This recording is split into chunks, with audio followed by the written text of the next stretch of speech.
राजकीय कला महाविद्यालय कोटा के स्नातक तृतीय वर्ष कला के हिंदी साहित्य के नियमित विद्यार्थियों का हार्दिक स्वागत है। मित्रों, पिछली कक्षा में हमने राष्ट्र कवि मैथिली शरण गुप्त पर प्रकाश डालने का प्रयास किया। आज हम छायावाद के प्रमुख स्तंभ कवि जयशंकर प्रसाद पर प्रकाश डालने का प्रयास करेंगे।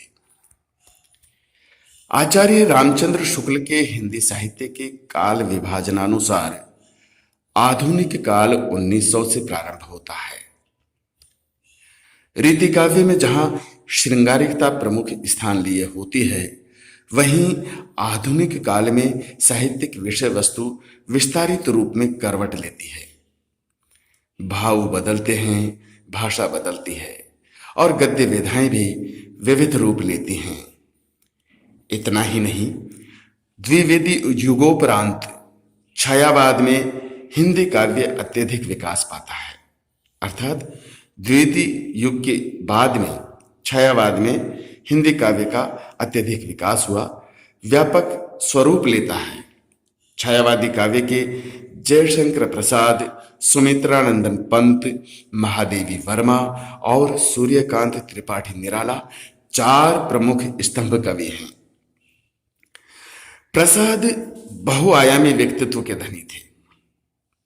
उनका साहित्य की गद्य और पद्य विधाओं में अपना वैशिष्ट्य है। जयशंकर प्रसाद ने काव्य रचना के क्षेत्र में कानन कुसुम, चित्राधार, करुणालय, प्रेम पथिक, झरना, आंसू, लहर आदि काव्य संग्रह तथा कामायनी जैसे महाकाव्य की रचना की।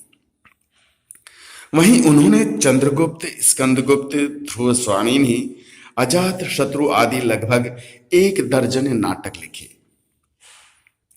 प्रसाद जी ने अनेक पौराणिक और ऐतिहासिक नाटकों के सृजन के अतिरिक्त कहानी और उपन्यास विधा के क्षेत्र में भी उल्लेखनीय योगदान दिया है।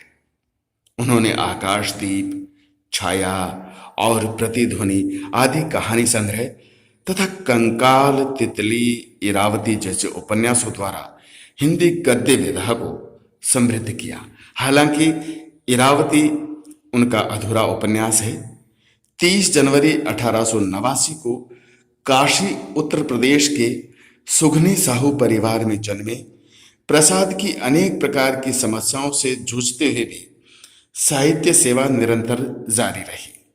उनकी रचनाओं में राष्ट्रीय भावना, मानवतावाद, समाज, प्रकृति और प्रेम के स्वर सुनाई देते हैं। उन्हें प्रमुखतः प्रेम और सौंदर्य का कवि माना जाता है। वैसे छायावादी प्रारंभिक काव्य में प्रेम तत्व मुखरित हुआ, लेकिन नवीन रूप में स्त्री के प्रति दृष्टिकोण भी बदला। रीतिकालीन काव्य की भांति नक्शिख श्रृंगार को उतना महत्व न देकर मन के भावों को, आत्मिक भावों को महत्व दिया गया। डॉक्टर जयकिशन प्रसाद खंडेलवाल हिंदी साहित्य की प्रवृत्तियां में लिखते हैं कि प्रसाद जी का सौंदर्य विलासवर्धक या उद्दीपन स्वरूप न होकर उसका निखरा एवं सात्विक रूप है। चिंता सर्ग का विलास का वर्णन शमशान की भूमि में होने के कारण अत्यंत पवित्र है। कुछ लोग आपके सौंदर्य चित्रण में नक्शिख वर्णन का अभाव देखकर उसे अशरीरी या कामुक मनोवृत्तियों के प्रच्छन्न पोषण के नाम से संबोधित करते हैं, परंतु ऐसा करते समय वे इस वर्णन की भूमिका को पूर्णतया विस्मृत कर देते हैं। यह विलास वर्णन उद्दीपन रूप में कदापि नहीं है। यह तो प्रलय की भूमिका से ही स्पष्ट है। देखिए, अप्सराओं और देवताओं के विलास का वर्णन करने में कामायनी के मनु को कितनी वेदना हो रही है। अब न कपोलों पर छाया सी पड़ती मुख की सुरभित भाप, अब न कपोलों पर छाया सी पड़ती मुख की सुरभित भाप, भुज मूलों में शिथिल वसन की, व्यस्त न होती है अब माप। इस विलास का स्मरण करके मनु को दुख ही होता है, कुछ काम वृत्ति का उद्दीपन नहीं। इसी प्रकार कामायनी के वासना सर्ग का विलास वर्णन अपनी सात्विकता के कारण इतने निखरे रूप में व्यक्त हुआ है कि विश्व साहित्य के समक्ष रखने योग्य है। आंसू काव्य संग्रह में प्रसाद का प्रेम वर्णन आध्यात्मिक पृष्ठभूमि पर है। जयशंकर प्रसाद के काव्य में चित्रित प्रकृति वर्णन भी मनोहारी है।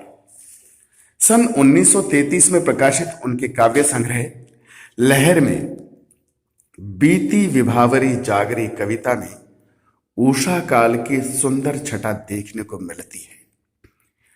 बीती विभावरी जागरी अंबर पनघट में डुबो रही, बीती विभावरी जागरी अंबर पनघट में डुबो रही, तारा घट उषा नागरी। खगकुल कुल कुल सा बोल रहा, खगकुल कुल कुल सा बोल रहा, किसलय का अंचल डोल रहा। लो यह तलिका भी भर लाई, मधु मुकुल नवल रस गागरी। बीती विभावरी जागरी, बीती विभावरी जागरी, अधरों में राग अमंद पिए, अधरों में राग अमंद पिए, अलकों में मलयज बंद किए। तू अब तक सोई है आली, तू अब तक सोई है आली, आंखों में भरे विहागरी। बीती विभावरी जागरी, अंबर पनघट में डुबो रही, तारा घट उषा नागरी। बीती विभावरी जागरी। जयशंकर प्रसाद ने अपने साहित्य में, चाहे वह गद्य रूप हो या पद्य में, देशभक्ति या कहीं राष्ट्रीय भावों को भी महत्वपूर्ण स्थान दिया है। उनके नाटक चंद्रगुप्त के प्रणय गीत में राष्ट्रीय भावना का उद्गार देखा जा सकता है। हिमाद्री तुंग श्रृंग से प्रबुद्ध शुद्ध भारती, हिमाद्री तुंग श्रृंग से प्रबुद्ध शुद्ध भारती, स्वयं प्रभा समुज्ज्वला स्वतंत्रता पुकारती।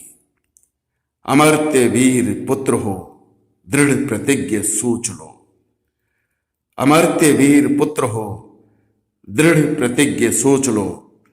प्रशस्त पुण्य पंथ है बढ़े चलो बढ़े चलो।